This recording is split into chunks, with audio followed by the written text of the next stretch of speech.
की कहानी जब मैं रिसर्च कर रहा था तो मेरे जहन में एक सवाल आया था कि अगर हर फील्ड का एक्सपर्ट ही, हर अपने अपने काम का माहिर एक परफेक्ट क्राइम करने के बारे में सोचे तो क्या होगा। फॉर एग्जाम्पल, एक पुलिस वाले जिनका काम है क्राइम को सुलझाना, कातिल को पकड़ना, अगर वही पुलिस वाले के दिमाग में किसी दिन ये खुराफात है कि मुझे एक कत्ल करना है, मुझे एक परफेक्ट मर्डर करना है, तो वो क्या क्या प्लान करेगा। क्योंकि वो क्राइम सीन को सूंघता है, देखता है, छोटी छोटी क्लू सबूतों को पकड़ कर कातिल तक पहुंचता है। लेकिन वही अगर कातिल का रूप धारण करे तो फिर क्या क्या ऐसी चीज़ करेगा जिससे वो पकड़ा ना जाए।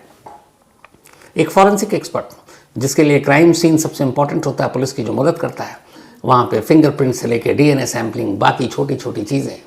लेकिन अगर वही फॉरेंसिक एक्सपर्ट खुद ही ये तय कर ले कि मुझे कत्ल करना है, तो सोचिए वो क्या क्या कर सकता है। दूर क्यों जा रहे हैं, एक क्राइम जर्नलिस्ट, क्राइम रिपोर्टर जो सारी ज़िंदगी क्राइम रिपोर्टिंग करता रहता है और सोचता है कि ये यहाँ पे ये सबूत था, यहाँ ये था, इसलिए कातिल पकड़ा गया, यहाँ ये लूपहोल था, उसने ये एविडेंस छोड़ा, तो अगर उसके दिमाग में भी आ जाए तो फिर वो क्या क्या करेगा। किसी प्रोफेसर के दिमाग में आ जाए कि एक परफेक्ट मर्डर करना है तो क्या करेगा। तो किसी भी पेशे का एक्सपर्ट अगर कभी उसके दिमाग में, हालांकि खुदा ना करे ऐसा हो, लेकिन आए तो क्या क्या करेगा। ये सारे एग्जाम्पल मैंने इसलिए दिए क्योंकि आज की जो कहानी है उसकी जड़ में एक फॉरेंसिक स्टूडेंट है जो भी पढ़ाई कर रही है फॉरेंसिक की। हो सकता है आगे चलकर वो फॉरेंसिक एक्सपर्ट बनती और फिर बहुत सारे केसेस को सुलझाने में पुलिस की मदद करती। लेकिन अभी जब उसकी शुरुआत ही हुई पढ़ाई की, उसने एक परफेक्ट मर्डर की प्लानिंग कर दी। उसे लगा कि अब तक जो कुछ पढ़ी हूँ उसका फ़ायदा उठाते हुए एक ऐसा कत्ल करती हूँ कि पकड़ ही ना जाऊँ। तो फिर क्या होता है। ये कहानी दिल्ली की है और कहानी 6 अक्टूबर की है। दिल्ली में 6 अक्टूबर को एक जगह है, गांधी विहार कॉलोनी, तिमारपुर इलाके में। रात को फायर ब्रिगेड और फिर पुलिस को खबर मिलती है कि इस घर में आग लग गई। एक धमाके की भी आवाज़ सुनाई देती है, पड़ोसी फ़ोन करते हैं, पुलिस मौके पर पहुंचती है। जिस घर में आग लगी वो आग 4थी मंजिल पर लगी थी। बड़ी मुश्किल से फायर ब्रिगेड वाले आग पर काबू पाते हैं। धमाके की आवाज़ से आस पड़ोस के लोग भी जाग गए थे। अब जब आग पर काबू पाया गया तो फिर फायर ब्रिगेड के बाद पुलिस भी उस कमरे में पहुंचती है। कमरे का मंजर बहुत भयानक था। अंदर तमाम जली हुई चीज़ों के बीच में एक जली हुई लाश थी जो बुरी तरह जल चुकी थी।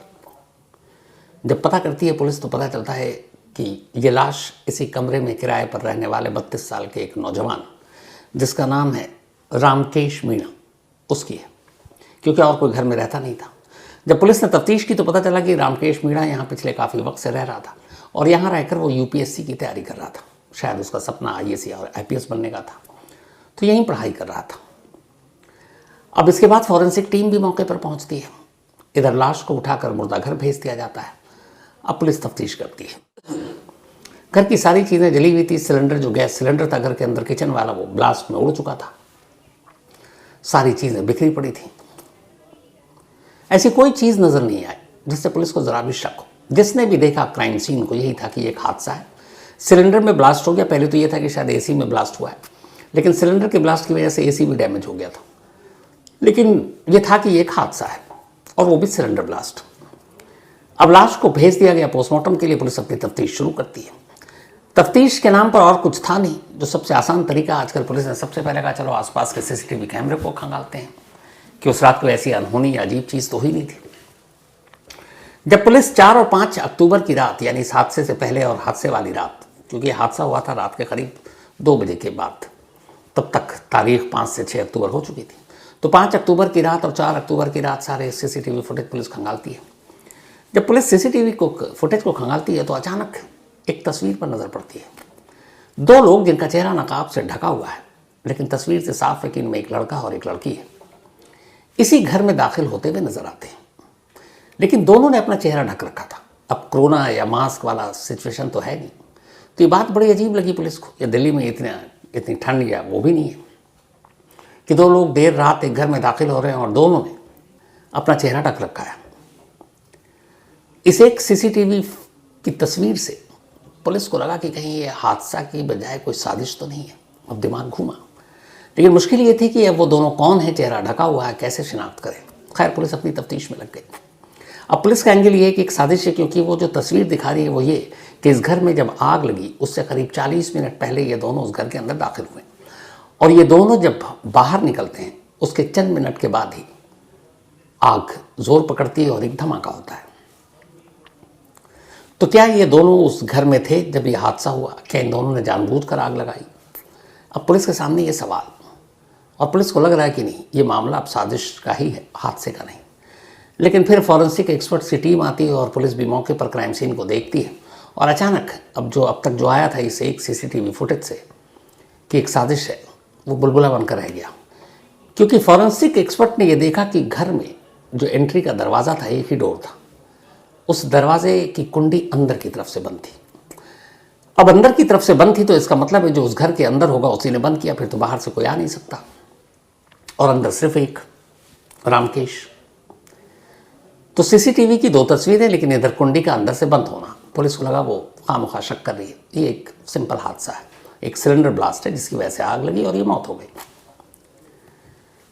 तो कुंडी अंदर से लगी होने ने भी पुलिस को एक मैसेज दिया। लेकिन फिर ये भी था कि ये 2 लोग एन क्राइम के वक्त इतनी रात क्या कर रहे थे। पुलिस ने फिर भी उस सीसीटीवी के जरिए उसको खंगालना शुरू किया। आखिरकार मेहनत रंग लाई। कुछ कोशिशों के बाद पुलिस को ये पता चला, कुछ गाड़ी के नंबर बाकी जो सीसीटीवी कैमरे और थे उनके जरिए, दूसरे स्टेशन नंबर से जो आसपास में कहीं पार की गई थी, कि इनमें से जो लड़की है उसका नाम है अंकिता चौहान और जो लड़का है उसका नाम है सुमित कश्यप। ये दोनों मुरादाबाद के रहने वाले हैं। अब पुलिस मुरादाबाद पहुंची लेकिन दोनों घर पर नहीं थे, दोनों के मोबाइल बंद। अब पुलिस को डाउट होना शुरू हुआ कि हादसे वाली रात ये दोनों घर पर हैं, उसके बाद से मोबाइल बंद है और फिर उसके बाद ये अपने घर से गायब है। खैर, पुलिस ने पूछताछ के बाद अंकिता और सुमित का मोबाइल नंबर लिया और उसके CDR यानी कॉल डिटेल रिकॉर्ड को खंगालना शुरू किया। जब CDR पर नज़र गई तो उस नंबर के ज़रिए पुलिस ने 5 और 6 अक्टूबर के उनके मोबाइल के ज़रिए उनके लोकेशन को ट्रेस करना शुरू किया कि उस रात ही कहाँ थे।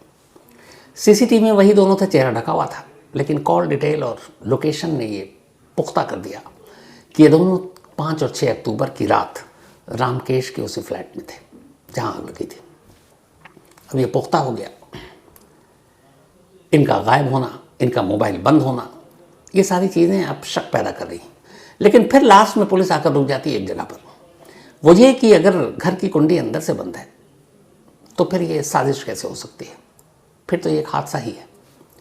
लेकिन इस सवाल का जवाब तभी मिले जब वो दोनों पकड़ में आए। 6 अक्टूबर का हादसा, 12 दिन बीत गया, 18 अक्टूबर की तारीख आती है और आखिरकार एक सूचना पर पुलिस अंकिता और सुमित कश्यप दोनों को गिरफ्तार कर लेती है, पकड़ कर लाती है, पूछताछ करती है। दोनों पहले इनकार करते हैं, फिर बताते हैं कि हाँ मैं रामकेश को जानती हूँ। अंकिता कहती है मैं कुछ वक्त तक उसके साथ उसी फ्लैट में रही थी, लिव इन में। मैं भी एक स्टूडेंट हूँ, BSc फॉरेंसिक साइंस का कोर्स कर रही हूँ, तो वहाँ मेरा जाना आना था। लेकिन उस रात भी मैं मिलने गई, उसके बाद निकल गई। हादसा उसके बाद हुआ। अब पुलिस वाले के पास भी ऐसा कोई पुख्ता सबूत नहीं, सिर्फ ये कि सीसीटीवी कैमरे में कोई शख्स आए और वो भी जानने वाला, कभी लिव इन में साथ रही है, तो इसमें क्या बुरा है। ये डायरेक्ट एविडेंस कोई नहीं है कि ये हादसा नहीं, एक साजिश है, आग लगाई गई है, सिलेंडर में ब्लास्ट किया गया है और ये कत्ल है, ऐसा एक भी प्रूफ सबूत नहीं। अब पुलिस अपने तरीके से और इन्वेस्टिगेशन करती है। ये दोनों लगातार इनकार करते रहते हैं, दोनों पुलिस के पास हैं, लेकिन केस नहीं खुल रहा। धीरे धीरे पूछताछ के बाद पुलिस अपने नए नए तरीके से नए तमाम एंगल की जांच कर रही होती है। सिर्फ एक चीज़ पुलिस को लाकर उनकी पूरी जो शक और सवाल थे वहाँ रोक देती थी, और वो वही थी कि दरवाजे की कुंडी अंदर से बंद है, यानी बाहर से कोई नहीं आया। एक पुलिस अफसर को अब ये बार बार जब सवाल आ रहा था, तब उन्होंने फॉरेंसिक एक्सपर्ट से पूछा कि सीसीटीवी की तस्वीर है, 2 लोग उसी रात आए हैं, टाइमिंग मैच कर रही है, हादसे से पहले ये आए, हादसे के फ़ौरन पहले निकल गए, लड़की का कनेक्शन भी जुड़ रहा है, लिव इन में रही है, लेकिन कुंडी अंदर से बंद। मतलब वो दोनों घर गए, उन दोनों को फिर खुद रामकेश ने विदा किया। विदा करने के बाद वो सोने चला गया और इत्तेफाक से सिलेंडर में आग लग गई। तो ये पॉसिबल है। तो फॉरेंसिक टीम ने कहा बिल्कुल पॉसिबल है, बट फॉरेंसिक टीम को फिर ये जब एहसास हुआ कि बार बार पुलिस वाले कुंडी पर आकर रुक रहे हैं, तो उसने कहा अच्छा ठीक है, इसको फिर से जांच करते हैं। अब फॉरेंसिक टीम ने उस दरवाजे की कुंडी की फिर से जांच की। ये दरवाज़ा कुछ ऐसा था जैसे आमतौर पर बहुत सारे घरों में होता है, एक लोहे की ग्रिल वाला दरवाज़ा होता है, लोहे का होता है, उसमें चौड़ा चौड़ा आप देखते होंगे, पतले पतले रॉड होते हैं, ग्रिल टाइप, और अंदर एक जाली होती है, मॉस्किटोज, मच्छर और इन सबसे बचने के लिए। तो दरवाजे का पूरा ब्रैकेट तो लोहे का है, चारों तरफ से चौड़ा है, बीच बीच में लोहे के रॉड होते हैं और फिर उसके अंदर एक जाली होती है, मच्छर वच्छर ना घुस जाए, और उसके बाद अंदर कुंडी होती है। फॉरेंसिक टीम ने अब दोबारा दरवाजे की जांच की। जब जांच की तो पाया कि जहाँ पे कुंडी थी वहाँ पे एक छोटा सा होल था और वो होल शायद काटा गया था और फिर उसे वापस मोड़कर सीधा करने की कोशिश की गई, लेकिन वो होल इतना छोटा था, पुलिस वाले ने, बहुत सारे लोगों ने हाथ डालने की कोशिश की, हाथ पहुंचा नहीं वहां से कुंडी तक। रामकेश की मां वहां पहुंची, वहीं थी। जब पुलिस वाले के हाथ नहीं पहुंचे तो रामकेश की जो मां थी, बहुत ज़्यादा उनका वेट भी नहीं था। पुलिस वालों ने कहा कि आप ट्राई कीजिए। उन्होंने उसी जाली से हाथ डाला कुंडी तक, बहुत ही आसानी से उनका हाथ पहुंच गया और कुंडी खुल भी गया, बंद भी हो गया, हाथ निकाल लिया गया। अब फॉरेंसिक एक्सपर्ट की टीम समझ गई। इसके बाद अंकिता चौहान को बुलाया गया, सुमित को बुलाया गया और इसका एक और दोस्त था संदीप, जिसकी उस घर में उस रात मौजूदगी एक और कैमरे से साबित हो गई थी, और ये तीनों मुरादाबाद के थे। सुमित और संदीप से भी कहा गया तुम हाथ डालो, उन्होंने हाथ डाला, वो कुंडी तक नहीं पहुंच पाया। जैसे ही अंकिता को कहा गया तुम हाथ डालो, अंकिता ने हाथ डाला और उसके हाथ कुंडी तक पहुंच गए। अब ये क्लियर हो गया कि अगर ये साजिश है तो साजिश की कहानी ये है कि इन लोगों ने ही मारा है। उसके बाद बाहर निकलते वक्त जाली काटी थोड़ी सी, उसके बाद अंदर हाथ डालकर अंकिता ने कुंडी को बंद कर दिया, जाली सीधी कर दी और चले गए, ताकि ये लगा कि दरवाज़ा अंदर से बंद है। जैसे ये चीज़ क्लियर हुई, अब फ़ौरन पुलिस ने अपने तरीके से तीनों से पूछताछ शुरू कर दी। जब पूछताछ शुरू कर दी तब अंकिता टूट गई, सुमित भी टूट गया, संदीप भी, और फिर तीनों ने एक ही कहानी सुनाई। कहानी ये थी कि 2025 में ही मई में अंकिता, जो बीएससी की स्टूडेंट थी, फॉरेंसिक साइंस की पढ़ाई कर रही थी, वो एक फॉरेंसिक एक्सपर्ट बनना चाहती थी। उसकी ज़िंदगी में एक बॉयफ्रेंड था जो मुरादाबाद का रहने वाला था और उसका नाम था सुमित कश्यप। बाद में इनका ब्रेकअप हो गया। ब्रेकअप के बाद अब फॉरेंसिक की पढ़ाई करने के लिए अंकिता दिल्ली आ गई। यहाँ उसने दाखिला ले लिया और पढ़ाई करने लगी। अब उसे रहने के लिए एक जगह चाहिए। इसी दौरान में उसकी किसी इंस्टीट्यूट और कॉलेज में मुलाकात हुई रामकेश मीना से, जो यूपीएससी की तैयारी कर रहा था। उसका ड्रीम था कि एक आईएएस या आईपीएस अफसर बनना। तो दोस्ती के बाद उसे पता चला कि रामकेश रेंट पर तिमारपुर में रहता है और वहाँ कमरा भी एक एक्स्ट्रा है। तो उसने कहा ठीक है, हम वहीं रहते, दोनों दोस्त थे। अब दोनों ने शेयर किया अरेंजमेंट और वो एक तरह से लिव इन में रहने लगी। धीरे धीरे वक्त बीता।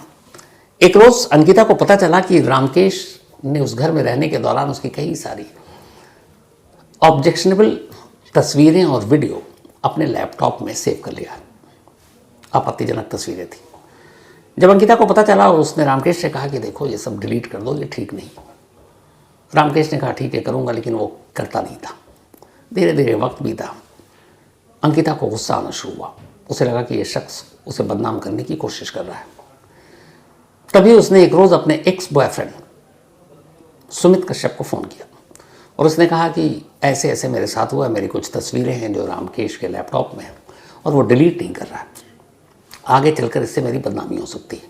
मैंने उसको हर तरह से समझाया पर वो मान नहीं रहा, क्या करें। तो फिर इन दोनों ने मिलकर तय किया कि उसको रास्ते से ही हटा देते हैं और उसके लैपटॉप, हार्ड डिस्क से सारी चीज़ें निकाल लेंगे। फिर उन्होंने अपने एक दोस्त संदीप को शामिल किया। अब जो सुमित कश्यप की कहानी है वो ये कि मुरादाबाद में इसकी एलपीजी की एजेंसी है, लिक्विड पेट्रोलियम गैस। चूंकि अंकिता वहाँ रही थी, उस घर के नक्शे और सारी चीज़ें पता थी। इन लोगों ने बैठ के प्लान किया कि कैसे करना है।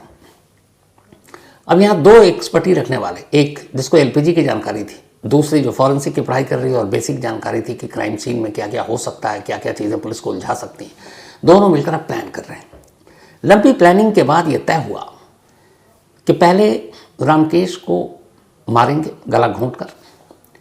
फिर सुमित का रोल ये था कि वो वहाँ पर एलपीजी जो सिलेंडर रखा हुआ है उसके नॉब को उतना ही खोलेगा जिससे धीरे धीरे गैस बाहर है, और वो पाइप उसके सर के पास रख देगा और फिर एक माचिस से घर में आग लगाएगा और इसके बाद वो लोग निकल लेंगे। धीरे धीरे बाद में वो सिलेंडर में जब ब्लास्ट होगा तब घर में कोई नहीं होगा, वो लोग दूर जा चुके होंगे। तो सबसे पहले संदीप, सुमित और अंकिता, इन तीनों ने मिलकर 6 अक्टूबर की रात उसके घर पहुंचे। चूँकि अंकिता पहले से वहाँ रह चुकी थी। उसके बाद उन्होंने उसको गोला घोंट कर मार डाला। मारने के बाद उसकी लाश को बिस्तर पर रखा। बिस्तर पर रखने के बाद घर में पड़े जो तेल है, वो पेट्रोल, ये सारी चीज़ें उसके बॉडी पे डाली। आग अभी तक नहीं लगाई। फिर वो सिलेंडर को लेकर आए। सिलेंडर की पाइप को उसके सर के पास रखा। नॉब को इतना ही खोला कि एक साथ पूरा गैस नहीं, जैसे स्लो मोड पे गैस चलाते हैं सेम उतना ही। ये सब करने के बाद इस दौरान में अंकिता ने कहा कि अगर ये पुलिस को यकीन दिला दें कि घर का दरवाज़ा अंदर से बंद है, यानी कोई आया नहीं, कोई गया नहीं, तो फिर शक की गुंजाइश नहीं, एक हादसा ही नज़र आएगा। तब अंकिता ने दरवाज़ा के पास उस जाली में थोड़ा सा कट किया, अपने हाथ को डाला और देखा कि यहाँ से कुंडी लगा सकती हूँ। ये सब कुछ तय हो गया। फिर उसके बाद आग लगाई गई लाश को। तेल और पेट्रोल डालने के बाद गैस ऑन कर दिया गया। अब धीरे धीरे गैस रिस रहा है, धीरे धीरे आग बढ़ रही है और इस दौरान में ये तीनों बाहर निकलते हैं। अंकिता हाथ डालकर उसी जाली से कुंडी को अंदर से बंद कर देती है और ये लोग वहाँ से चले जाते हैं। कुछ देर के बाद आग धीरे धीरे लौ तेज़ पकड़ती है और फिर पाइप को भी अब जलाना शुरू कर देती है, क्योंकि पाइप रबड़ का था।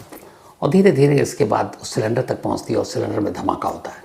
जब धमाका होता है तो पड़ोसियों को आवाज़ जाती है और फिर वो पुलिस को फ़ोन करते हैं, पुलिस पहुंचती है और इस तरीके से रामकेश की मौत की कहानी सामने आती है।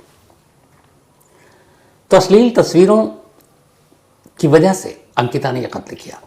पुलिस को लैपटॉप तो मिला, इन लोगों ने जाते वक्त हार्ड डिस्क ले लिया, लैपटॉप छोड़ दिया था ताकि पुलिस को ये भी शक ना हो कि लैपटॉप गायब है, मतलब, और इसके पीछे साजिश हो सकती है। यहाँ पे भी पूरी प्लानिंग थी कि लैपटॉप अगर गायब कर दूँ, मोबाइल गायब कर दूँ तो पुलिस को लगेगा ये कीमती चीज़ गायब है, इसमें साजिश हो सकती है। उन्होंने लैपटॉप को तो कुछ नहीं किया, हार्ड डिस्क निकाल कर ले गए जिसमें तस्वीरें थी, अंकिता को पता था, और फिर वहाँ से निकल गए।